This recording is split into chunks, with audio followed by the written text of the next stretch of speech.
यही बात माता महों के श्राद्ध में भी होनी चाहिए। विश्व देवों का श्राद्ध भी ऐसा ही है।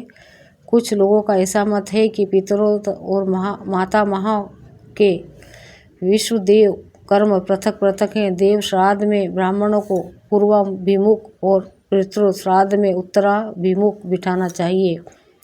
माता महों के श्राद्ध में भी मनीषी पुरुषों ने इसी विधि का प्रतिपादन किया है। पहले ब्राह्मणों को बैठने के लिए कुछ देकर विद्वान पुरुष अर्घ आदि से उनकी पूजा करें, फिर उन्हें पवित्रक आदि दे, उनसे आज्ञा लेकर मंत्रोच्चारण पूर्वक देवताओं का आह्वान करें। तत्पश्चात जौ और तिल आदि से विश्वदेवों को अर्घ देकर गंध पुष्प माला जल धूप और दीप आदि विधि पूर्वक निवेदन करें।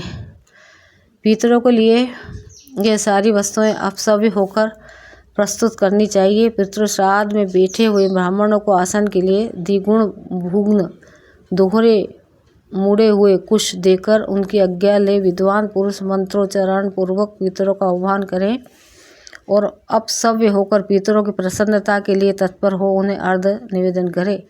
उसमें जौ के स्थान पर तिलों का उपयोग करना चाहिए।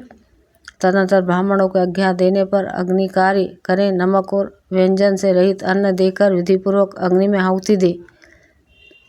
इस मंत्र से पहली आहुति दें, इस मंत्र से दूसरी आहुति दें तथा यमाय प्रेत पताय स्वाहा इस मंत्र से तीसरी आहुति को अग्नि में डालें।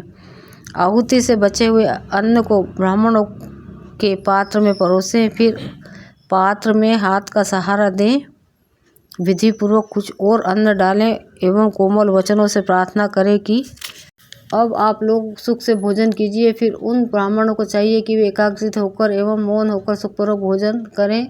जो जो अन्न उन्हें अत्यंत प्रिय लगे वह तुरंत उनके सामने प्रस्तुत करें। उस समय क्रोध का त्याग दें और ब्राह्मणों को आग्रह पूर्वक प्रलोभन दे दें, भोजन कराएं। उनके भोजन काल में रक्षा के लिए पृथ्वी पर तिल और सरसों बिखरे तथा रक्षोद्धन मंत्रों का पाठ करें, क्योंकि श्राद्ध में अनेक प्रकार के विघ्न उपस्थित होते हैं।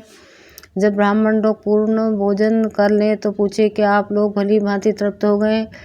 इसके उत्तर ब्राह्मण कहे हाँ, हम पूर्ण तृप्त हो गई। फिर उनकी आज्ञा लेकर पृथ्वी पर सब और कुछ अन्न बिखेरें। इसी प्रकार आचमन करने के लिए एक एक ब्राह्मण को बारी बारी से जल दें। तत्पश्चात फिर उनकी आज्ञा ले मन, वाणी और शरीर को संयम से रखकर तिल सहित संपूर्ण अन्न से पितरों के लिए पृथक पृथक पिंड दे। यह पिंडदान ब्राह्मणों को उच्चिष्ट के समीप ही कुशों पर करना चाहिए।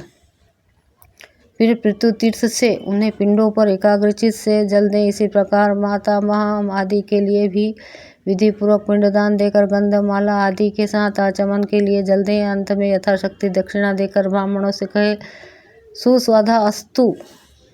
यह श्राद्ध कर्म भली भांति संपन्न हो। ब्राह्मण भी संतुष्ट होकर तथास्तु कहे। फिर विश्वदेव संबंधी ब्राह्मणों से कहे कि हे विश्वदेवगण, आपका कल्याण हो, आप लोग प्रसन्न रहें।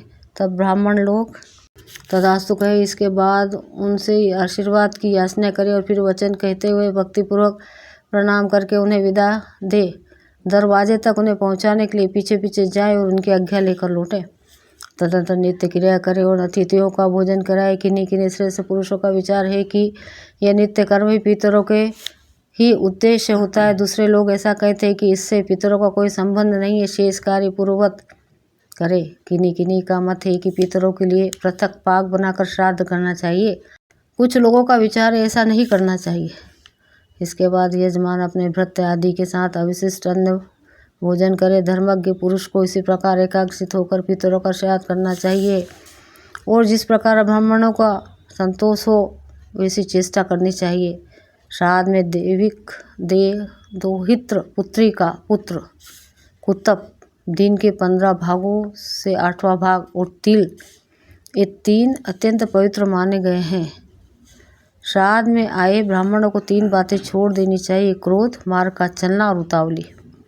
बेटा, श्राद्ध में चांदी का पात्र बहुत उत्तम माना गया है। उसमें चांदी का दर्शन या दान अवश्य करना चाहिए। सुना जाता है कि पितरों ने चांदी के पात्र में ही गोरूप धारिणी पृथ्वी से स्वधा का दोहन किया था। अतः पितरों को चांदी का दान अभिष्ट एवं प्रसन्नता बढ़ाने वाला है।